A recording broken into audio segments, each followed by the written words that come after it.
Genesis chapter 18. Then the Lord appeared to him by the terebinth trees of Mamre, and he was sitting in the tent door in the heat of the day.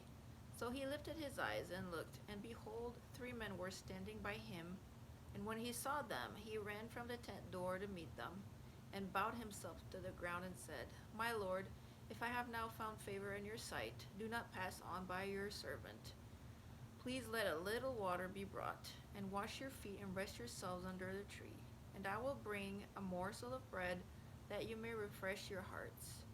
After that you may pass by, inasmuch as you have come to your servant. They said, Do as you have said. So Abraham hurried into the tent to Sarah and said, Quickly make ready these measures of fine meal, knead it, and make cakes.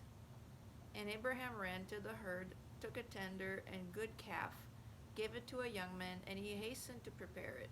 So he took butter and milk, and the calf which he had prepared, and set it before them. And he stood by them under the tree as they ate. Then they said to him, Where is Sarah your wife? So he said, Here in the tent. And he said, I will certainly return to you according to the time of life. And behold, Sarah your wife shall have a son. Sarah was listening in the tent door which was behind him. Now Abraham and Sarah were old, well advanced in age, and Sarah had passed the age of childbearing. Therefore Sarah laughed within herself, saying, After I have grown old, shall I have pleasure, my Lord being old also? And the Lord said to Abraham, Why did Sarah laugh, saying, Shall I surely bear a child, since I am old? Is anything too hard for the Lord? At the appointed time I will return to you according to the time of life, and Sarah shall have a son. But Sarah denied it, saying, I did not laugh, for she was afraid. And he said, No, but you did laugh.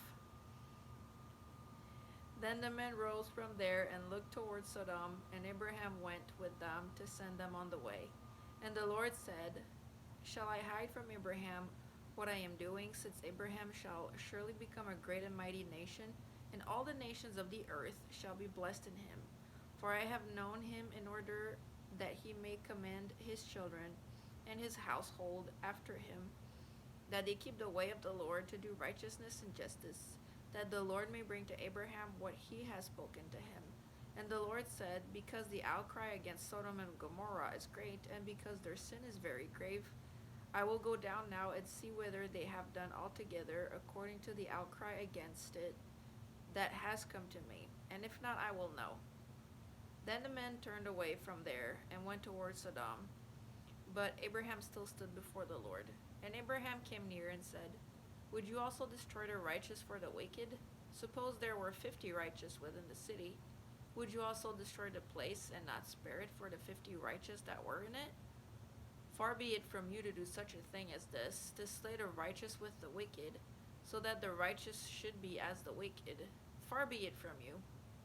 Shall not the judge of all the earth do right? So the Lord said, If I find in Sodom 50 righteous within the city, then I will spare all the place for their sakes. Then Abraham answered and said, Indeed now I, who am but dust and ashes, have taken it upon myself to speak to the Lord. Suppose there were 5 less than the 50 righteous. Would you destroy all of the city for lack of 5? So he said, If I find there 45, I will not destroy it. And he spoke to him yet again and said, Suppose there should be 40 found there. So he said, I will not do it for the sake of 40. Then he said, Let not the Lord be angry, and I will speak. Suppose 30 should be found there. So he said, I will not do it if I find 30 there. And he said, Indeed now I have taken it upon myself to speak to the Lord. Suppose 20 should be found there. So he said, I will not destroy it for the sake of 20. Then he said, Let not the Lord be angry, and I will speak but once more. Suppose 10 should be found there. And he said, I will not destroy it for the sake of 10. So the Lord went his way, as soon as he had finished speaking with Abraham, and Abraham returned to his place.